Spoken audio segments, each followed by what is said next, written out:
I want to start with a confession. I have occasionally done something I'm not proud of, which is that I have, while driving, glanced down at my phone, even for extended periods of time, in order to sometimes text somebody back who sent me a text message. Now, I've never hurt anybody. I've never gotten in a wreck because of this. But nevertheless, I will admit that it is probably something wrong that I've done. It's something that I would consider, not the absolute worst thing, but certainly selfish and certainly the sort of thing I am not proud of. I imagine that you may have some similar actions that you've taken in your life that you are not particularly proud of for moral reasons, things you think of as wrong. Um, it's an interesting question, though, why exactly these actions are wrong. And that was really the topic of our last unit, which is the morality of action. Um, I'm going to start this unit on knowledge or on what we know with a classic debate over the ethics not of action but of belief. And the question of the ethics of belief is this: can it be morally right or wrong to believe something? If so, when and why? Now, we are very familiar with applying the categories of right and wrong in a moral sense to behaviors, to things like texting while driving, acts of selfishness, or conversely, acts of self sacrifice, acts of charity we think of as morally right. We're a little less accustomed to thinking of beliefs in moral terms. Nevertheless, the ethics of belief as a topic assumes that it at least makes sense to ask the question, why not?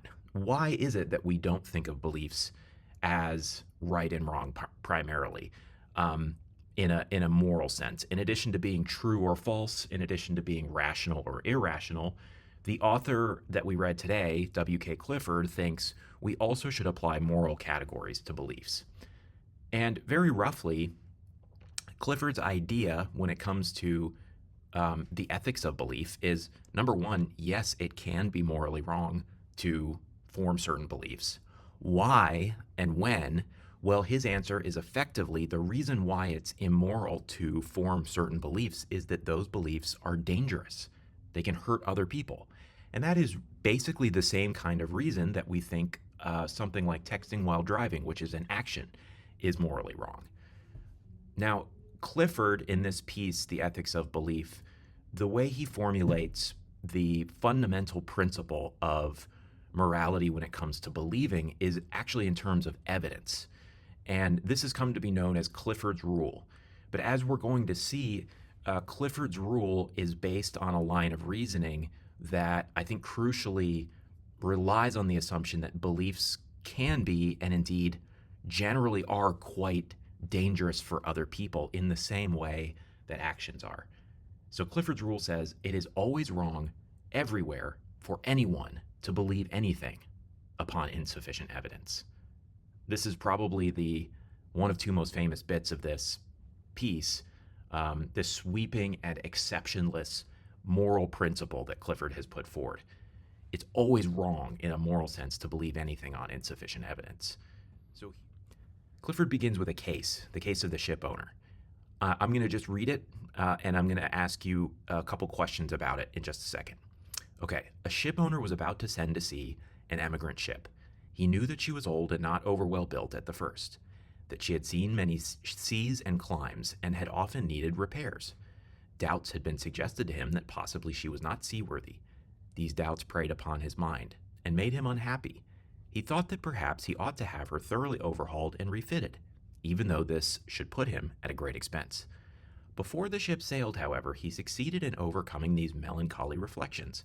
He said to himself that she had gone safely through so many voyages and weathered so many storms that it was idle to suppose that she would not come back safely from this trip also. He would put his trust in Providence, which could hardly fail to protect all these unhappy families that were leaving their fatherland to seek for better times elsewhere. He would dismiss from his mind all ungenerous suspicions about the honesty of builders and contractors. In such ways, he acquired a sincere and comfortable conviction that his vessel was thoroughly safe and seaworthy. He watched her departure with a light heart and benevolent wishes for the success of the exiles, in their strange new home that was to be, and he got his insurance money when she went down in mid-ocean and told no tales. So this is the ship owner case. The question I want you to consider is the following. The ship owner forms a belief about halfway through this story, and the belief is that the ship is seaworthy. The question is, was it immoral for the ship owner to believe that his ship was seaworthy? Did he do something wrong just by believing? Okay. Clifford says absolutely. He says this is as clear-cut a case as moral wrongdoing as one could hope for. Interestingly, though, he thinks, yes, in addition to the actions that the ship owner subsequently took after forming this belief, those actions were wrong. But first and foremost, his believing as he did was immoral. I mean, those actions wouldn't have been there if he hadn't believed, after all. So what shall we say of him? Asks Clifford. Surely this, that he was verily guilty of the death of those men. So you don't have to follow Clifford necessarily in going so far as to say that the man is equivalent to an sort of active murderer, but nevertheless, you might agree with him that this was a great act of negligence on the part of the ship owner, and that his believing had something to do with what made this situation both bad and the actions that followed from it immoral. And so, according to Clifford, the belief itself was wrong. This raises a question, though. Why exactly? Remember that the ethics of belief has two questions as a topic. One is, can it be morally right or wrong to believe something? Here we have Clifford saying, yes, here's a clear example where you have moral wrongdoing in a belief. But then the second question is, well, under what circumstances? And what are the reasons why it's wrong to believe when it is? Clifford quickly eliminates a few possible explanations of the source of the wrongdoing in this case, the reason why the belief counts as immoral. He says it's not because the ship owner was being insincere, because in fact, the way we've set up the story, the ship owner sincerely believed that the ship was seaworthy. So here's what Clifford says. And although in the end he may have felt so sure about it that he could not think otherwise, yet inasmuch as he knowingly and willingly worked himself into that frame of mind, he must be held responsible for it. So Clifford's like, the explanation for why we intuitively think that the ship owner's belief that the ship was seaworthy was immoral is not because he sort of professed publicly that he believed this, but then secretly didn't. By the end of the story, the ship owner truly and sincerely believed that the ship is going to make it. Even though it is true at the beginning, he doesn't. The point is that over the course of the story, he intentionally works himself up into a state of mind where he can believe it sincerely. Well, there are a couple of other candidates that seem like probably the reasons why we think that the ship owner's belief was immoral. One is that it was false, right? I mean, the ship owner believes that the ship is going to make it across, and it doesn't. And then two, maybe more relevantly, is that a bunch of people died. Clifford thinks that neither of those two explanations in the end fully account for why we think the ship owner had an immoral belief. And the main reason for this is that there's another version of the ship owner case.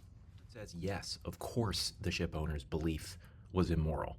He did something wrong just by believing that the ship was seaworthy. Now, Clifford is, of course, open to the fact that the ship owner's actions following the belief were also wrong. But his point is that although the actions too were wrong, there was a wrongdoing that occurred even before he acted, which was in believing that the ship was seaworthy. So Clifford puts it this way. What shall we say of him, the ship owner? Surely this, that he was verily guilty of the deaths of those men. Now, we don't have to follow Clifford necessarily in being so strident and thinking, oh, this was effectively an act of mass murder. But at the very least, we could agree with him that there is a great degree of moral culpability in the ship owner believing that the ship was seaworthy under these circumstances. That still, though, leaves open this question, well, why?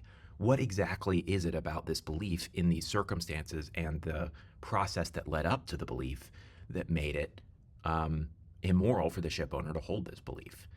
And there are really two pieces of this puzzle here. First, I think the most obvious thing is that this belief had the capacity before it ever did. This belief of the ship owner, given his social role, given his obligations, this was a belief that could affect the welfare of other people. And this is obvious to him. It's obvious to everyone around him. It matters a great deal to the lives of those people who are relying upon him and his judgment as to whether or not that belief is a correct one or a true one. We can put it this way: this is a socially significant belief. And a socially significant belief, let's understand, is a belief that's capable of affecting the welfare of others. It's important that a socially significant belief needn't be one that always actually results in consequences, good or bad, for other people, nor need it have actually sort of drastic consequences for others. As long as a belief could or has the capacity to affect the welfare of others, even to a small degree, to that extent, that belief has at least the beginnings of or a degree of social significance.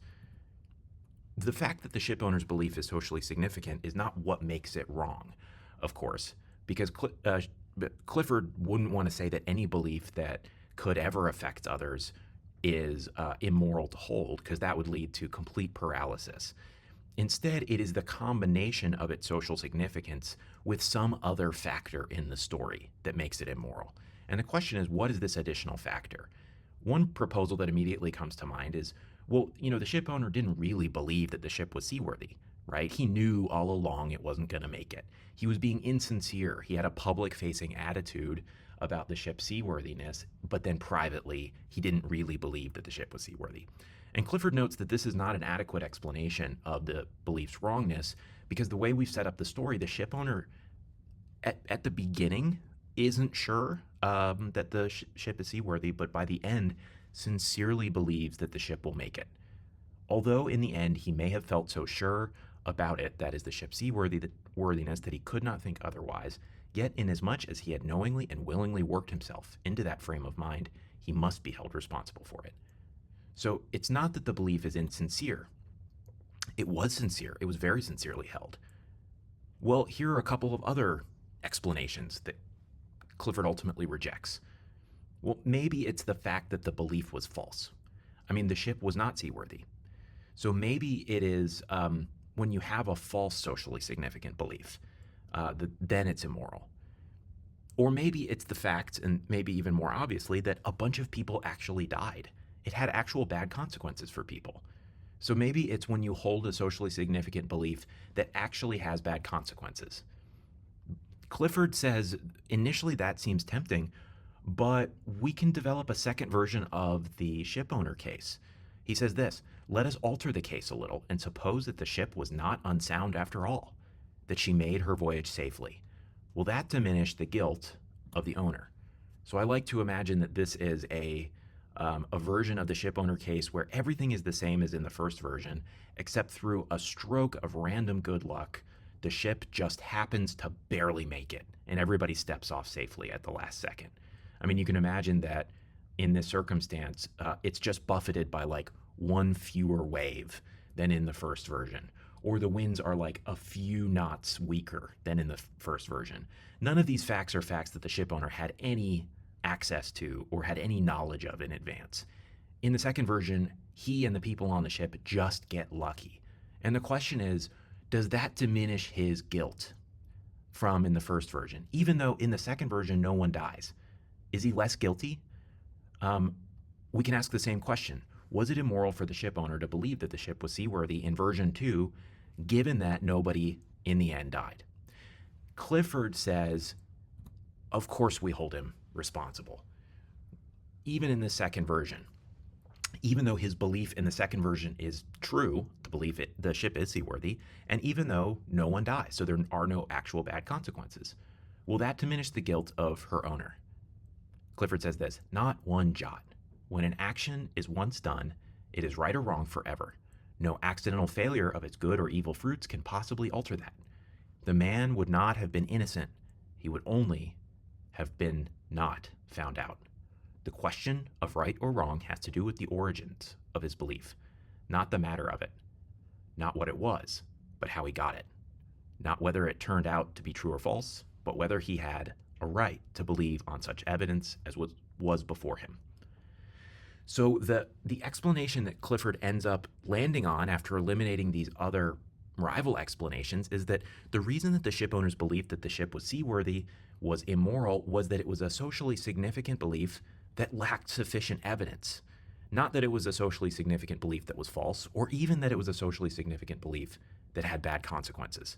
The bad consequences are an additional bad-making feature of the scenario, but in principle, they could be removed, and we would still say, that was a reckless, dangerous thing for you to believe, ship owner. Clifford puts it this way: he had no right to believe on such evidence as was before him. We now have what we need to state Clifford's argument for Clifford's rule. Clifford's rule says it's always wrong anywhere for anyone to believe anything upon insufficient evidence. His first premise, which he has supported by invoking the shipowner case, is that it's always wrong anywhere for anyone to believe anything socially significant upon insufficient evidence. And this first premise, the thought here is, what made the shipowner's belief immoral? Well, what Clifford argues is it's the combination of the fact that it's the kind of belief that could affect the well-being of other people, together with the fact that it wasn't based on insufficient evidence. It was a dangerous and socially significant belief for that reason. But notice that this first premise, even if true in general, that it's wrong to form any belief that's socially significant on insufficient evidence, all by itself doesn't establish that Clifford's rule is true, because Clifford's rule says that it's always wrong for anyone to believe anything on insufficient evidence. And so what Clifford needs to provide us is a reason to think that every single belief is socially significant in some way. I mean, after all, if there were some belief that were sort of private, that unlike the ship owner's belief, didn't or couldn't, importantly, in any way spill over into the public domain and affect other people, then it would be permissible to hold that kind of belief without sufficient evidence. Clifford's complaint seems to be primarily about beliefs that could affect other people. So his second premise is every single belief is socially significant. He needs now to give us some reason to believe premise two. That argument's valid, and he's defended the first premise by invoking the ship owner case, and he needs now to tell us why I think every belief is socially significant. This bit of Clifford's piece actually is often ignored, I think, and Clifford's rule and the ship owner case are the two sections of the article that receive the most discussion in the literature. But I find actually his defense of the second premise quite interesting. Here's what he says: if a belief is not realized immediately in open deed, it is stored up for guidance of the future. No real belief, however trifling and fragmentary it may seem, is ever truly insignificant. It prepares us to receive more of its like, confirms those which resembled it before, and weakens others, and so gradually it lays a stealthy train in our inmost thoughts, which may someday explode into overt action and leave its stamp on our character forever. And no man's belief is in any case a private matter which concerns himself alone. Our lives are guided by that general conception of the course of things which has been created by society for social purposes. Our words, our phrases, our forms and processes and modes of thought are common property. Into this, for good or ill, is woven every belief of every man who has speech of his fellows. So I'm going to try to synthesize a little bit and just introduce a term that's not in Clifford, but I think fits with what Clifford's saying. I think that Clifford is, what he's getting at is that just as we have habits of action, that is, we can say that somebody is a, say, habitual nail biter, or that they are a habitual worrier, or on the more positive side, that they're somebody who is disposed to be kind in a lot of circumstances. Those are dispositions of action. And I think Clifford says, look, there are also dispositions or habits of mind. And among the dispositions or habits of mind are habits of belief. And these are dispositions or tendency to form certain kinds of beliefs for certain sorts of reasons or on certain kinds of bases.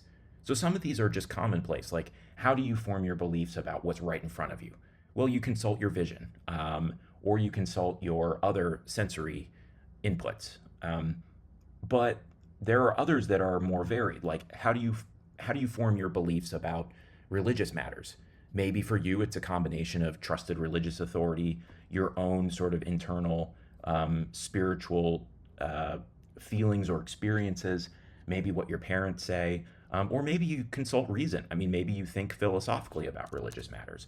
All of those are different habits of belief formation. And Clifford thinks that these habits of belief formation hold not only at an individual level. So it's true that each of us, you and me, and everyone in this class individually has their own set of belief forming habits, but there are also broadly sort of social belief forming habits or collective belief forming habits.